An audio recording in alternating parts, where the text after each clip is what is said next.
दोस्तों, आपका स्वागत है हमारे YouTube चैनल पर। आज की कहानी है धृतराष्ट्र की। धृतराष्ट्र महाराज विचित्रवीर्य और अंबिका के पुत्र थे। पिछले वीडियो में हमने देखा कि चित्रांगद और विचित्रवीर्य का पालन पोषण भीष्म ने किया था। चित्रांगद बड़े होने के बाद गंधर्व से युद्ध करते हुए वीरगति को प्राप्त हुए थे और कुछ दिनों के बाद विचित्रवीर्य का राज्याभिषेक होता है और विचित्रवीर्य के विवाह के लिए भीष्म काशी राज्य की 3 कन्या अंबा, अंबिका और अंबालिका का हरण कर ले आते हैं और अंबा के कहने पर अंबा को शाल्व नरेश के पास विदा कर देते हैं और विचित्रवीर्य से अंबिका और अंबालिका का विवाह होता है। और विवाह के कुछ ही दिनों में ही विचित्रवीर्य की मृत्यु होती है। अब माता सत्यवती को चिंता होती है कि अब आगे हस्तिनापुर का राजा कौन होगा।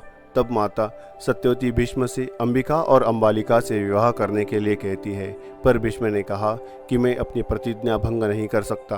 तब माता सत्यवती ने अपने पुत्र वेदव्यास को हस्तिनापुर बुला लेती है और वेदव्यास से कहकर विचित्रवीर्य के पत्नियों से संतान उत्पन्न करने के लिए कहती है।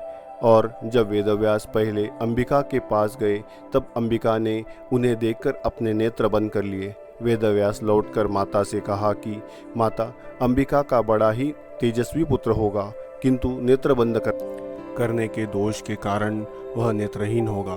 माता सत्यवती को यह सुनकर दुख हुआ और माता सत्यवती ने वेदव्यास को अंबालिका के पास भेजा। अंबालिका वेदव्यास को देखकर बहुत ही डर गई थी। तब वेदव्यास लौटकर माता से कहा कि जो पुत्र होगा वो अल्पायु होगा। यह सुनकर माता सत्यवती को और भी दुख हुआ।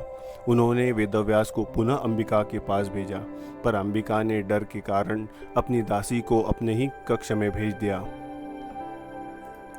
वेदव्यास लौटकर माता से कहा, इस दासी के गर्भ से जो पुत्र होगा वो वेदों में पारंगत और अत्यंत नीतिवान पुत्र होगा। इतना कहकर वेदव्यास वहां से चले गए और समय आने पर अंबिका ने एक पुत्र को जन्म दिया जिसका नाम धृतराष्ट्र रखा गया। लेकिन धृतराष्ट्र जन्म से ही नेत्रहीन थे और अंबालिका ने जिस पुत्र को जन्म दिया उसका नाम पांडु रखा गया और दासी के पुत्र का नाम विदुर। धृतराष्ट्र का विवाह गांधार राज सुबल की पुत्री सुबलक्षणा गांधारी से हुआ था। गांधारी को जब पता चला कि उसका पति नेत्रहीन है तो उसने स्वयं ही अपने आंखों पर पट्टी बांध ली थी। धृतराष्ट्र और गांधारी के 100 पुत्र हुए और एक पुत्री जिन्हें कौरव के नाम से ही जाना जाता है।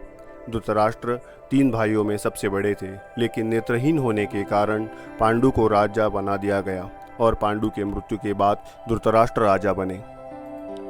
और भरतवंशियों को शकुंतला पुत्र भरत से जो परंपरा मिली थी कि राजगद्दी का अधिकारी जन्म से नहीं कर्म से जुड़ा है, वो परंपरा धृतराष्ट्र के राज्य में टूट चुकी थी, क्योंकि धृतराष्ट्र पुत्र मोह में भी अंधे हो चुके थे।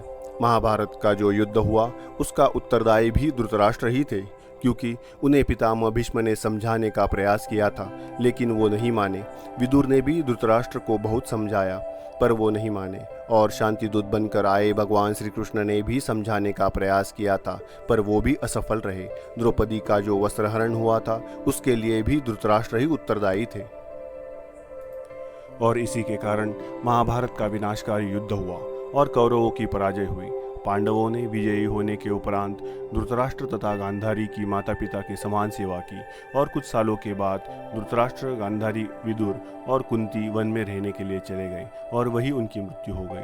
तो यह थी हमारी आज की कहानी। आप रहिए हमारे साथ और नए रोचक और मनोरंजक कहानियों के लिए। हमारे चैनल को लाइक करें, शेयर करें और सब्सक्राइब करें। धन्यवाद।